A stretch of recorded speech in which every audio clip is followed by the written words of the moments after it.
মৃত্যু নিয়ে ভাবার একটা মুহূর্ত আমাদের নাই, কিন্তু পৃথিবীর সবচাইতে সুনিশ্চিত বিষয় হচ্ছে মৃত্যু, ঠিক কিনা? The most certain thing in our life is death.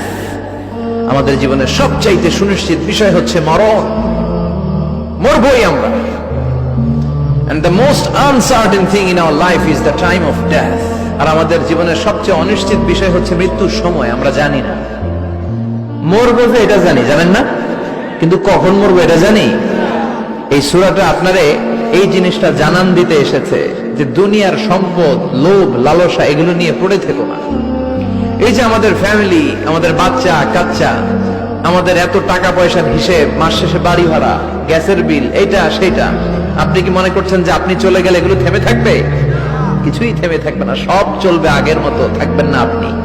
এজন্য শাহাদাত ফয়সাল ওনার ফেসবুকে সর্বশেষে লিখে গিয়েছিল, আমিহীন দুনিয়া, মানে এমন দুনিয়া যেটাতে আমি নাই, সব চলে, সকাল গড়িয়ে বিকেল হয়, শীত শেষে গ্রীষ্ম আসে, দিন শেষে রাত নামে, সব চলে, নাই শুধু আমি। চিল্লায় বলেন ঠিক কিনা? তো এজন্য এগুলি একটু ভাবেন। অনেক ব্যস্ত আমরা, এই দুনিয়ার পুরো জীবনটা এটা হচ্ছে লালসাময় একটা জীবন, লোভ, মরিচিকা, মায়াজাল। এই মায়াজালে আমরা আটকে আছি, ফলে মৃত্যুর কথা আমরা ভুলে গিয়েছি। পাগলের মতো ছুটছি, আরো টাকা লাগবে, আরো খ্যাতি লাগবে, আরো যশ লাগবে, আরো দাপট লাগবে আমার। এত টাকা দিয়ে কি হবে?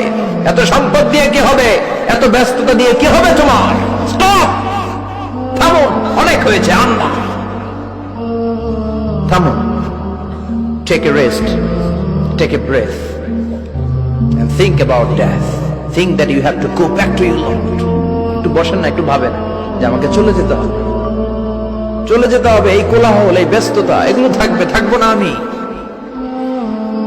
সাইয়েদনা ওমর ফারুক বলেছেন, মুতু ক্বাবলা আন তামুতু, মরার আগে একবার মরো। হাসিবু ক্বাবলা আন তুহাসাবু আলাইকুম, তোমার হিসাব নেওয়ার আগে তুমি একবার নিজের হিসাবটা করো না। কাগজ বের করে একটু লিখো না কি কি ভালো কাজ করছিলা, যেগুলো দিয়ে নাজাতের ওসিলা হতে পারে, 1 2 3, আর কি কি আকাম কুকাম করছো দেখো না, লিখে দেখো তোমার অবস্থাটা কি। মরার আগে একবার মরো। মরার আগে খাটের মধ্যে শুয়ে শটান করে চোখ বন্ধ করে একবার মরার ভান করে দেখেন কেমন লাগে। চোখটা বন্ধ করেন আর ভাবেন আপনি নাই, কি কি হতে পারে ভাবেন। আপনার ছেলে মেয়েরা কান্না জুড়ে দিবে, আপনার প্রাণের স্ত্রী বিলাপ শুরু করে দিবে, বন্ধু বান্ধবের চিৎকার আর মাতম, স্থানীয় এলাকার মসজিদে ঘোষণা, অমুক এলাকার নিবাসী অমুক ভাই, অমুকের ছেলে অমুক দুনিয়ায় নাই। সব আত্মীয়রা চলে আসবে, ফেসবুকে স্ট্যাটাস দেয়া হবে, সবাই সবাইকে জানাবে বিকাল 4টায় অমুক হাই স্কুল ময়দানে আপনার জানাজা। ছুটে আসবে, সবাই ছুটে আসবে আপনাকে শেষ বিদায় দিতে, গুড বাই জানানোর জন্য, আল ওয়াদা, বিদায় জানাতে আসবে সবাই। 4 তাকবীর দিয়ে আপনার জানাজা হবে, অশ্রুসিক্ত জানাজায় আপনার বিদায় হবে। কাঠের খাটিয়ার মধ্যে করে কাঁধে তুলে আপনার কবরে নেওয়া হবে, আগে থেকে খুঁড়ে রাখা কবরটার মধ্যে আপনারে বিছিয়ে দেয়া হবে, বাঁশের কচি দিয়ে তার উপরে মাটির চাপা দিয়ে সব চলে যাবে। ভাবেন না একবার চোখ বন্ধ করে, this is the circle of life, this is the nature of life. এটা সবার হবে, আমার হবে, আপনার হবে। এত মায়া, এত ভালোবাসা কই যাবে? কেউ থাকবে না।